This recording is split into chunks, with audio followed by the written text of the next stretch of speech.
Welcome everyone to a brand new video, and today it's time for another PSGL race. And as you can see, we are racing around Japan, and usually we don't really do any races around here. I think previous games, I think in total I might have done 2 races around this track.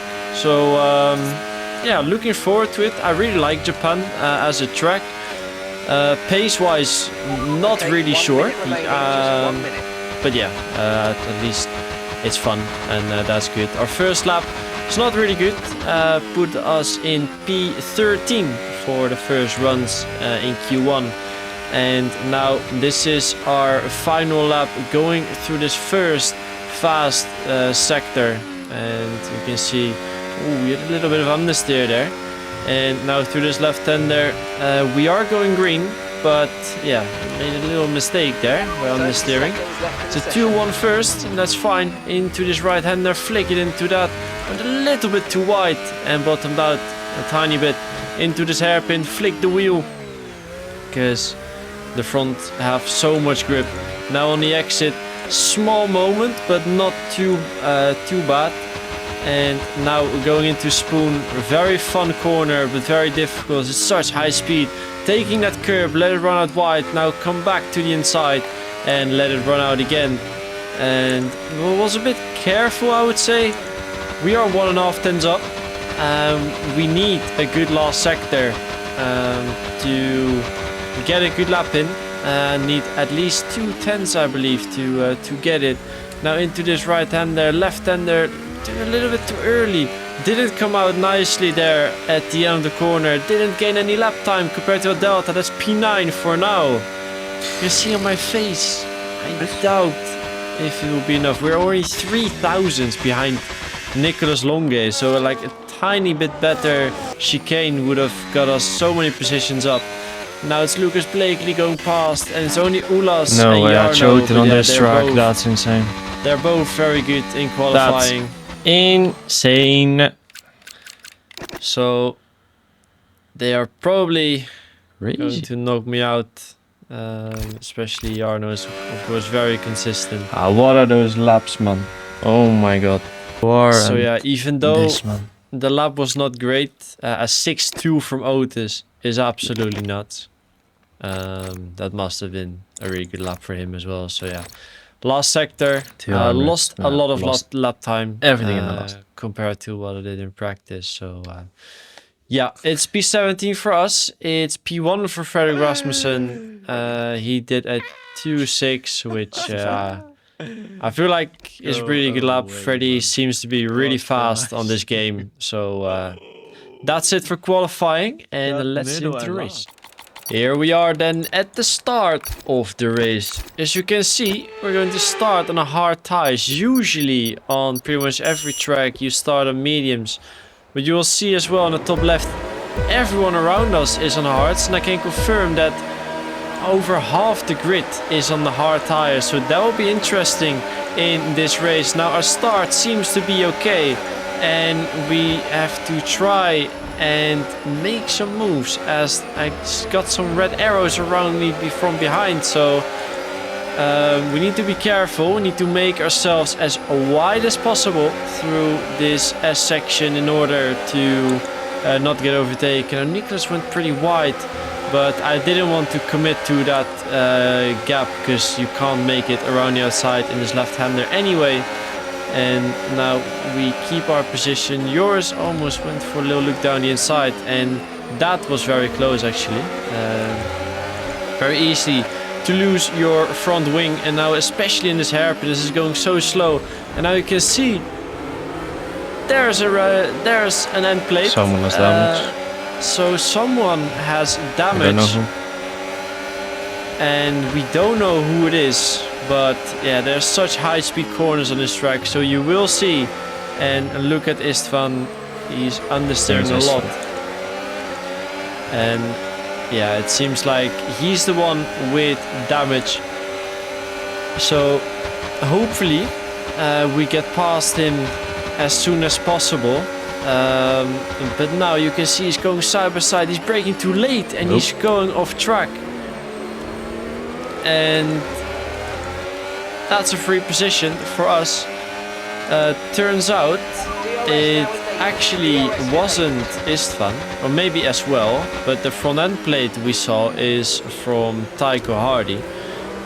He was struggling quite a bit in high-speed corners, and you can see now we're gonna try and go for an attack. We are very close to him, but we're not gaining at all. Maybe 600s we gained being so close to him, so yeah, that didn't really help. I think we are a bit higher wings, so we have more downforce, less straight line speed than the cars around us. But yeah, I was hoping to get enough slipstream to get past there. As Tycho might have lost the US, but just about he's in. He is flashing though, so we're gonna save as well. Just keep the pressure on. We're gonna save our battery and make sure we have an advantage for the next lap, and then we're gonna try and go for a move. And now you can see in the top left, Tycho's 1.2 seconds behind the cars ahead, and he's not even trying anymore to get back in, and that will only increase the gap between me and Nicolas Longe in P14, so we will have to get past at the long straight. Alright, here start finish, and close that gap. It's a 2.1 second gap for now. We will get past. You can see that front right end plate was gone. So now we need to full push and try and get back into that DRS, which will be very important. As yeah, if you lose DRS, it's GG's. DRS helps a lot, of course, in order to do better lap times. So yeah, Tycho is still in P16 behind us. You can see the gap ahead's already 1.3 seconds. We're in purple first sector as we have to push so hard. Now it's 1.1 seconds and it seems like we're catching a lot. But we have to be there within that 1 second before the end of this lap. Otherwise we're going to run out of battery and then you will lose a lot of time again. But now the gap was 8 tenths and we managed to get back in.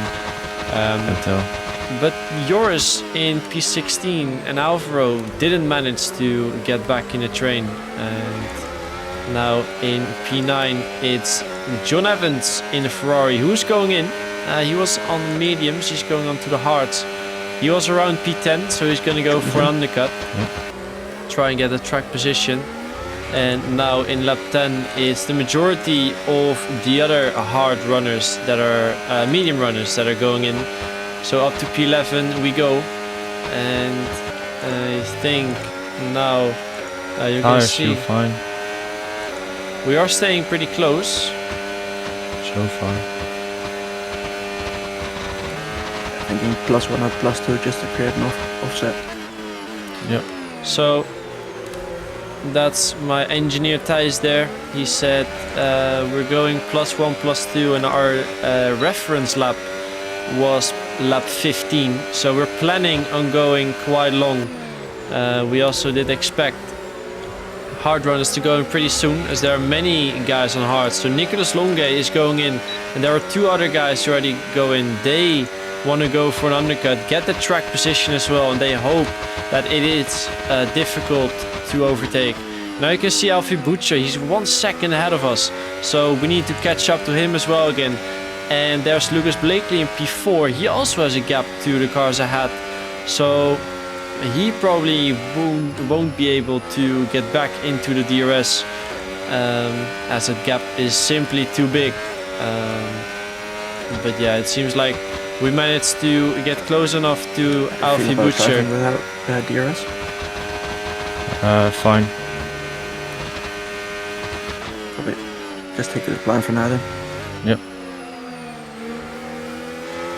Need to try something anyway. Yeah, P15, might as well. So yeah, Thijs asking how I feel about driving in clean air. I felt fine about that. Didn't want to box anyway at this point, because you will be behind a lot of cars already with the same tires, or maybe 1 lap fresher. So we're gonna extend and hopefully we will get that advantage and be able to catch back up. So now we are in free air. Made a couple mistakes, struggled a little bit on all tires, especially on the hards. So Yeah, I think this lap. Yeah, agree. I say there, I want to go this lap. Tires were giving up, and we're gonna go in lap 16. Nicolas Longe went P13, so we got Jeez, Jarno's really going for it. we got 3 lap advantage, and I think 2 Probably doing the same as seconds, in WR. 2 Yeah. Fair. laps fresher than some other guys, and that will help. 1 lap fresher probably will be very difficult to overtake them, but now you can see in the minimap it's Alvaro and yours Kruse who went in 1 lap before me, and luckily it's only Alvaro who got ahead of us, which is fine because now we can save a little bit of the battery, and with the DRS on the main straight we will get past. He was shaking his car already, which pretty much means that he wants me to get past and try and catch up to the cars ahead. You can see Julian Klaffenblock got 1 lap before me. He's 4 seconds away now. So yeah, we have a job to do and we need to get past Alvaro as we do right there.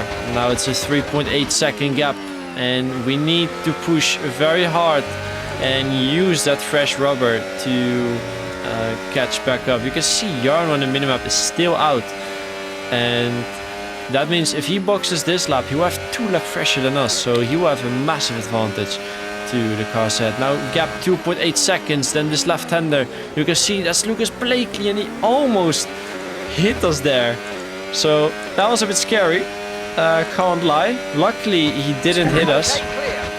Yep. But he did make it difficult for Alvaro because he was quite far back. And now we did set the fast lap as well. Oh my god. 1.3 seconds that lap to the train. Careful here, guys. As there's a lot of, it's not debris, but the braking boards were on the track because Otis and Thomas Ronnar had a massive incident. You can see Otis is going very slow. He has a lot of front wing damage. We're going to go around the outside. And you can also see Jarno is right ahead of us. So we have to try and stay with him, even though he has that 2 lap fresher medium tires. Reference. Yep. As my engineer said there, 3 lap older for Nicolas Longe.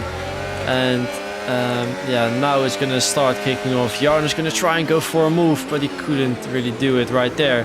He's going to go for a switchback and try and get Nicolas on that exit with fresher rubber. So yeah, Nicolas, I think, got overtaken by guys with fresher tires. Almost might have a bit of damage, by the way. Okay. As Thomas might have damage as well from that seems like incident.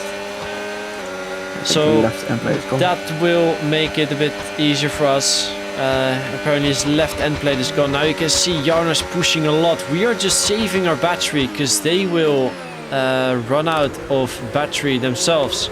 And now Jarno is going to get past, and we're going to try. I haven't looked down the inside, but pretty much no need to even look for that. At least we're going to get past with more battery. And now you can see Thomas Ronnar, Jarno side by side. Thomas goes deep. We're going to try and go through the middle here. And we managed to get past Thomas as well. So that's up to P10. And we're just going to follow Jarno through this pack. P7 at the moment. Because it seems to work. And also Alfie Butcher apparently has a 3-second time penalty up ahead. And you can see we are very close to Jarno. He slightly tapped the rear of Julian Klaffenblock. No need to really try and get past him because he has that 2 left fresher tires anyway. So if I would go for a move, he would probably get me back later anyway. So we're just going to use Jarno in our advantage here. Let him battle with the cars ahead. So they run on lower battery, and that will make it easier for us to get past them. So now he's going side by side with Julian. Very tricky going around the outside. And now this corner, but he had a bad exit. I tried to go at the right hand side there, but unfortunately there was no space. He blocked it off very nice. Now Julian is flashing. We are on the battery as well, and just enough. There was just not enough space there to go for a move. We were a little bit too far back. So unfortunately we've lost Jarno here at this point. And now in lap 25 you can see up ahead that's John Evans and Alfie Butcher who made contact. Alfie off the track returns, but we are getting past him. Up to P9 we go, and you can see in front of Jarno there's John Evans. He's on the hards, and now it's lap 26. Got on to the last lap. John won the DRS. Yep. And John won't have DRS going into the final lap, so we have to get past him. So the exit of this corner is already important, as we need to stay as close as possible going into the chicane and then get a good exit. So we are going to use a lot of our battery here to try and get as close as possible to John Evans. Now Julian is already putting some pressure on him, which is good because that will slow him down only more. And now we are very close to him, and we don't have a lot of straight line speed with our setup, but we're gonna try and go for a move. John is flashing. We're gonna move down the inside and squeeze ourselves through here. We're still side by side, make a bit of contact, but we managed to get past. Up to P8 we go. And now it's only Julian ahead of us, but he has only one lap older tires, and we're probably similar on battery, so this will be difficult. And now I'm gonna tuck my head, try and reduce the drag, but that unfortunately doesn't really help. So we have to do it with a P8 in this race, starting P17, and yeah, I think the race was a bit better than the previous ones. Q1 is the meta. Out in Q1. Oh my god. And then gaining 9 positions. What is that? Isn't this the best finish of the season so far? Yes, Thijs, it is. First time out in Q1, highest finish. Don't get it. I think I know what we need to do for next week. And by the way, no race practice, guys. I've been sitting here 2-3 days. Quali. Quali died, race. So yeah, like I said there, they need focus on quali for this race. Barely did any race practice. Somehow the race felt really good. To be fair, it is indeed our best result this season, but it's also the first race where we didn't get damage and probably don't get a penalty. So yeah, otherwise we would have scored a lot more points already. But it's good to see that our form is kind of back with getting good races in. So yeah, thanks everyone for watching. We will be back next week, and I'll see you guys next time. Ciao, ciao.